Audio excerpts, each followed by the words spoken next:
Менен bir 3-4 курс чоң окуган bir алым бар эле. Суук жакта жашайт эле. Анан мен суук жакта жашагандан улам ошол материалдар ысык жерде жок, суук жакта табылат эле да. Анан ошого акча бердим мен. Сен мага каникулда барганда күзгү кышкы материал алып келип бер деп, мен кийим кийип, шым кийгенге анан акчаны бердим. Берсем анда мен эми качан дейм, жаңы баштап эле окуп аткан элем, ал айтып калды. Бул аманатпы же карызбы деди да. Анан мен сурадым.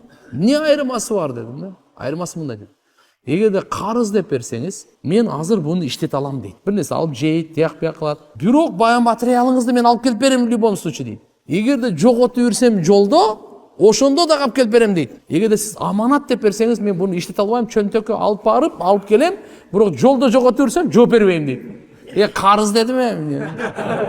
Кой аманат деп берип алып анан дагы анан материалдан да жок калып анан. Кой дедим, мен карыз эле меники дедим, карыз эле. Иштете бер, мына жерден товар алып барып сатасыңбы, жейсиңби, ичесиңби, эмне кылсаң ошого мага ошо материал келсе болду. А бирок экинчиден карыз деп берсеңиз, бул жерден ал иштеткенге акысы бар. Бул жактан бизнес кылып, тияк алып барып сатып, ага мен кийгише албайм уже, все. Мен канча акча бердим, ошого гана ал жооп берет да.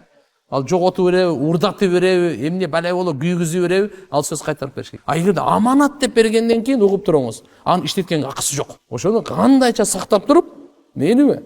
Ошол бойдон алып барып алып келиш керек. Бирок бир бунун да носу бар да. Кандай но?